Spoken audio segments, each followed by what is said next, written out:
Programang ito ay rated SPG. Striktong patnubay at gabay ng magulang ang kailangan. Maaaring may masiselang tema, lengguwahe, karahasan, sexual, horror o droga na hindi angkop sa mga bata.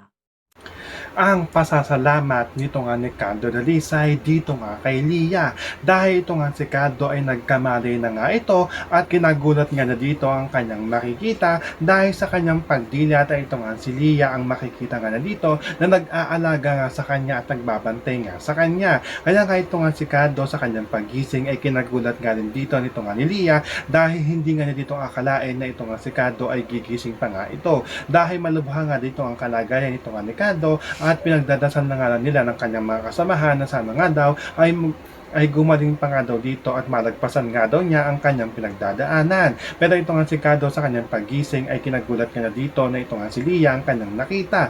Kaya tinatanong nga dito nito nga ni Cardo kung ano nga daw ba ang kanyang ginagawa dito. So ito naman si Lia ay nagkwento naman ito dito nga kay Cardo Dalisay na nagbalik na nga daw siya dito nga daw sa bansa upang naging isang ganap na doktor. Dahil nag-aral nga daw ito dito nga daw sa Amerika at napag-desisyonan nga na dito nga daw siya sa Pilipinas magtatrabaho bilang doktor. At dito naman siya na destino kaagad dito nga daw sa norte at hindi nga na dito inaakala na dito nga daw sila magkikita at sa ganitong kalagayan pa nga. Kaya nga ito nga si Lia ay natanong nga na dito ito nga si Cardo kung ano nga ang nangyari sa kanya at kung bakit ganito nga daw ang pinsala na kanyang natamo. So ito nga si Cardo ay sinasabi nga na dito na pinahirapan nga daw siya dito nito nga daw ni Albert at pinagbubugbog nga daw siya dito at muntik-muntikan na nga siya ditong paslangin. So pakakaabangan nga natin dito ang pagkakaroon nga ng malay nito nga ni Cardo Dalisay at ang kanyang pasasalamat dito nga kay Lia. Yan ang ating mga pakakaabangan dito nga lang sa FPJ San Provinciano.